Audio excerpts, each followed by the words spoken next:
For as long as I can remember, I've loved plants and animals, and since I was a kid I must have made 100 terrariums. And in today's video, I'm turning this into this. This terrarium used to look really nice, but it hasn't seen plants in 5 years. It's dusty, it's dirty, it's bone dry. It's time to give it a full makeover, don't you think? First, let's look at the background. It's functional, but it takes up a lot of space in an already small terrarium. The plastic pots take up a lot of space, leaving room for very little else. I'll begin by removing anything that's not stuck in there, like the substrate and the false bottom. This is the textile mesh I used to keep substrate from getting into the false bottom. Not having a false bottom can result in saturated, very wet substrate that can potentially cause damage to the plant's roots. I'll now remove and rinse the false bottom. I made this false bottom using aquarium gravel. You can also use leca, aquarium filter mats and egg crates. A false bottom isn't always necessary, but it could be life-saving in case of overwatering. The next step is to remove the parts of the background that I don't want to use. Most of it can be done by hand, but for some of it, it's better to use other tools. In this case, I'll use pliers. Once I'm done, I use a razor scraper to remove the stuff that's stuck on the glass. I then proceed to wipe down the glass because it's got a lot of nasty calcium buildup. Calcium buildup comes from using tap water when you spray down the plants. Why does it always get this messy? Leave your best cleaning tips in the comments below, thanks. Last time I used this enclosure, it was leaking, so now I'm cleaning the glass with rubbing alcohol. This is to remove fat, oil or anything like that could be stuck on the glass before sealing it with silicone. Once the surface is clean, I'll start resealing it with aquarium grade silicone. The beads are kind of sloppy, but I don't really care because it's not going to be visible. After running beads of silicone along all the edges I want sealed, I'm smoothing it out with my finger to make it extra tight. I like wearing gloves as I hate getting silicone on my fingers, but you can do as you like.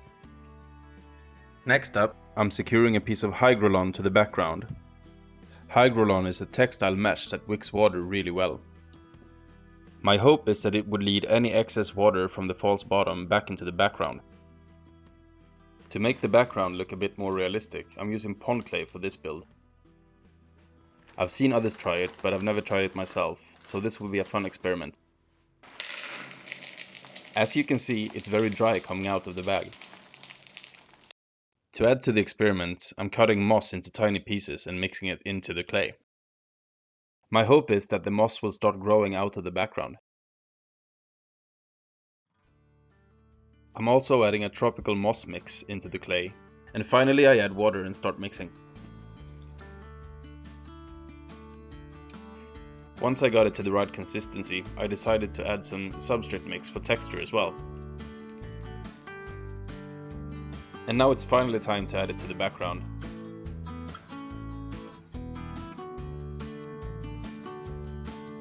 Once the background looked nice, I decided to add the hardscape. This cork tube would be the perfect centerpiece, I think. Since nothing heavy is gonna live here, I'm just using clay to stick it to the background. Next to the cork tube, I'm putting these pieces of random bark that I found outside. And here's the background all done. Now it's time to add the false bottom back again, and I'm using the same pebbles as before. I'm also reusing the same textile mesh as a divider between the false bottom and the substrate. I think it's nice to reuse things when I can. All I had to do was to make some extra cuts in the mesh to make it fit the new background, but that was easy enough. And this is what it looks like back in the enclosure. And now it's time to add the substrate mix. If you have any questions about it, feel free to ask in the comments below. As you can see, I'm creating a slope from the front to the back. This creates the illusion that the terrarium is actually deeper than it is. And here it is, almost ready for plants. But there's one more thing that I want to do before I get started. This piece of spiderwood just felt perfect for this enclosure, so I had to saw it off before I could use it. The next step is to fill any gaps or cracks with sphagnum moss to retain moisture for the plants. This will also give them something to root into. As you can see, I'm putting a lot of Spagnum Moss between the root and the background. This is to add stability for the plants later on. Putting Spagnum Moss in cracks and crevices like this is a good way to avoid plastic pots if you don't want to use them. I'm filling the cork tube all the way up to make sure there's always a humid spot in the terrarium. This will work well as a hide, but it will also be a good place to plant. Once I'm done with the Spagnum Moss, it's finally time to start planting. Let's start with this Philodendron Green Princess. This is a great terrarium plant, but it will eventually outgrow this enclosure. Just look at this Begonia Amphioxus. If this isn't a great looking plant, I don't know what is. I think ferns are a must in any terrarium, and this is a Boston fern.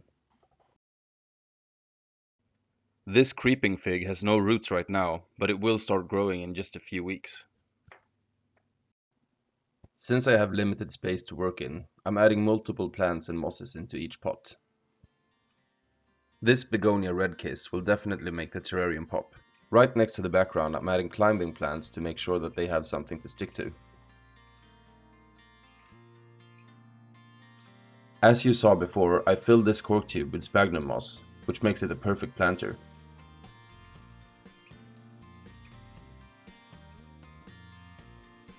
As we all know, moss is the star of any terrarium, so I'm adding a lot in this one. I'm adding the moss on top of this creeping peperomia. Given some time, it would look like tiny trees are growing in the foreground. To complete the look of a forest floor, I'm adding leaf litter and dead oak wood to the bottom. This will serve as a food source for the animals moving in as well. This is where we're at so far. What do you think? Time for a halftime spray down.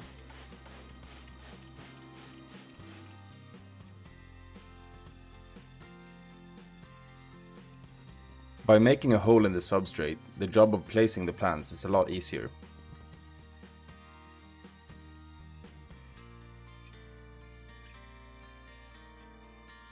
This piece of bark will be the perfect hiding place for the isopods moving in.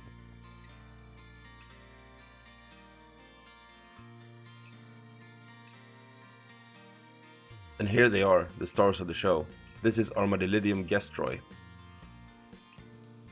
Time to release them. You think they'll enjoy their new home?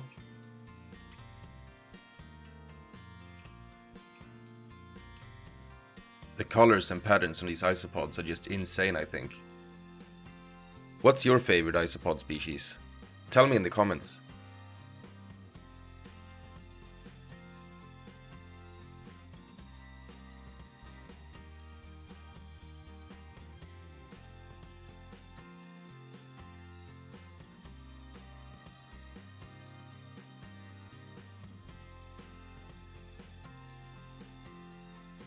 And joining the isopods in their new home are some creatures essential to any bioactive enclosure.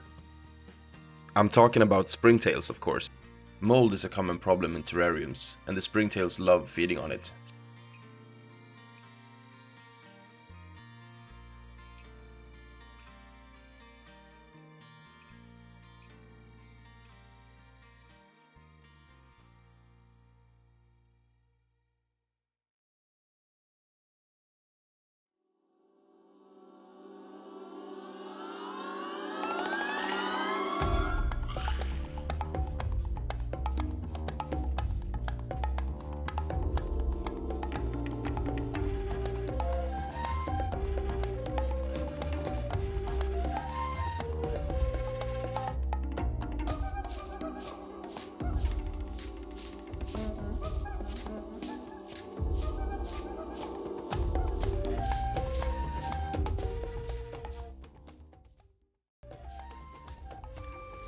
If you've enjoyed this video, please consider subscribing as it will help a new channel like mine out tremendously.